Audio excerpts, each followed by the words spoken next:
What's going on, everybody? Almost Counts Collectibles here, and in this video we're going to be taking a look at my custom Dinobot from the original Beast Wars Transformers toy line.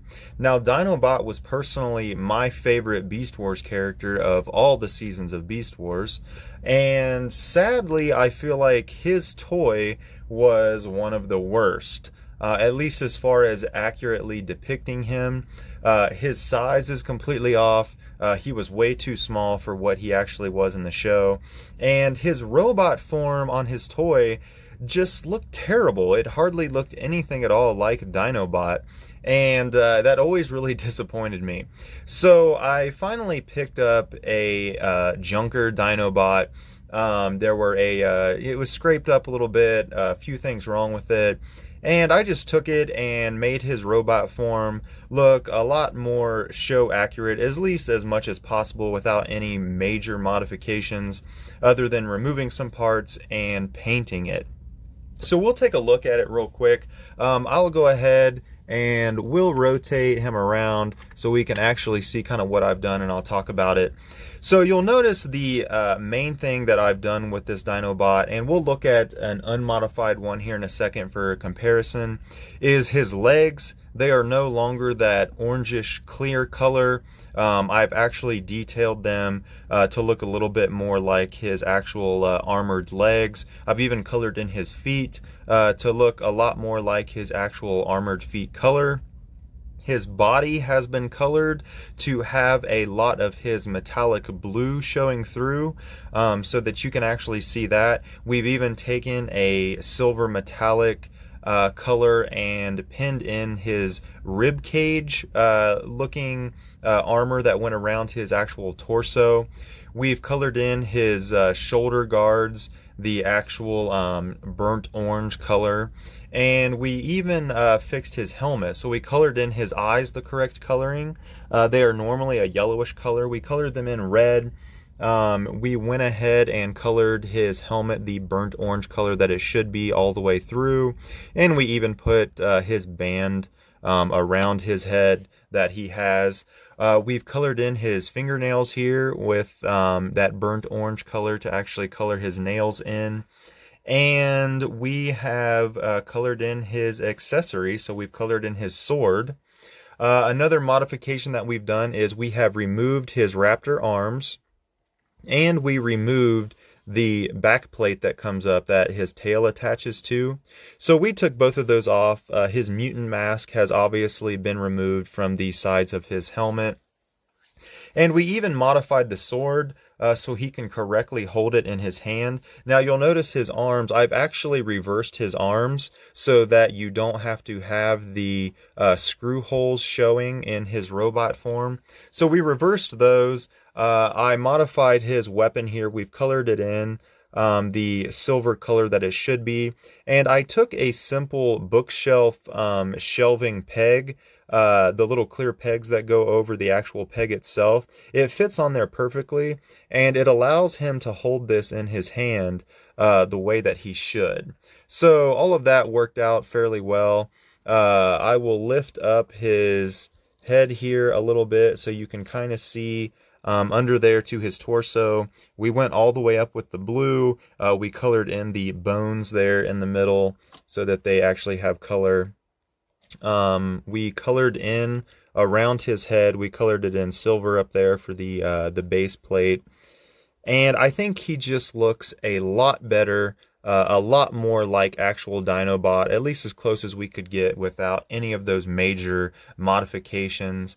And we will go ahead and do a side-by-side comparison so you can see exactly what I have done in comparison to what he originally looks like.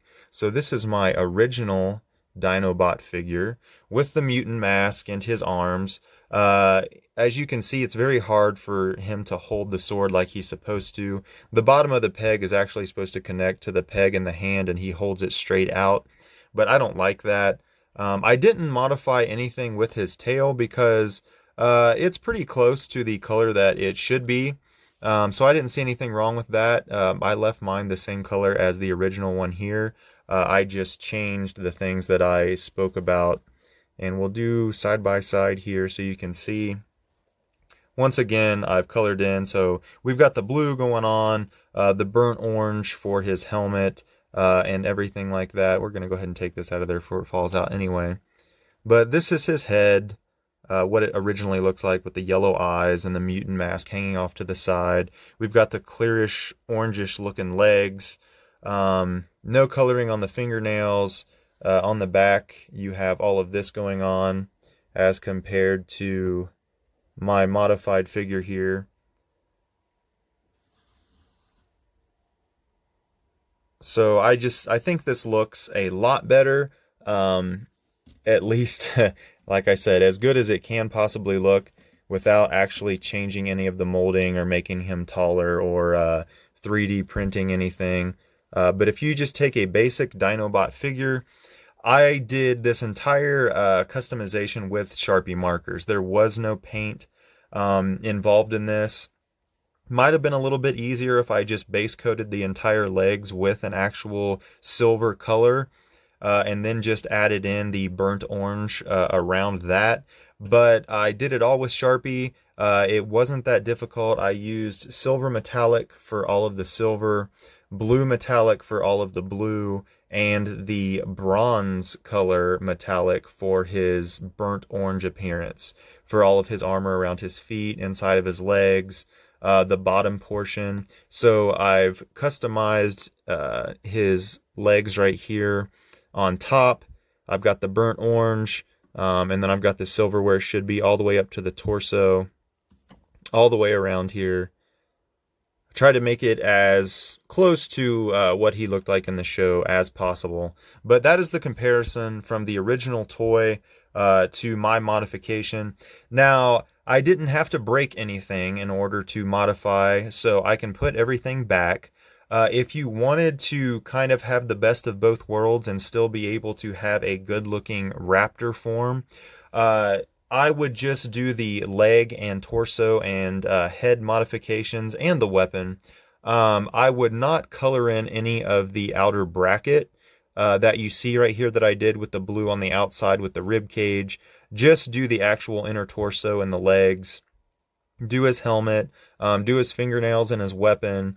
On the back, do not color in the back. So leave the back plate like the Raptor, so that when you convert it over, he will still, for the most part, have all of his Raptor coloring on the outside. But I modified this figure to leave him in his robot form. I have a regular Dinobot that I can use for Raptor display if I choose to. But this is going to look great as a display piece with the other Beast Wars. For, you know, the regular deluxe, there are other options out there for highly accurate looking Dinobots, the masterpieces. There are even some really cool knockoff Dinobot figures that actually look pretty good. I actually have one on its way here that I purchased, so we'll do a review of that. He's actually taller and looks a lot better in robot form than this original toy. But this simple Sharpie modification and the removal of some of the pieces to get rid of some of that bulkiness everywhere makes this Dinobot look a lot better and a lot more show accurate to his actual show counterpart. And we're going to go ahead and wrap this up. But that, real quick, was my Dinobot. And until next time, everybody, I will see you next video.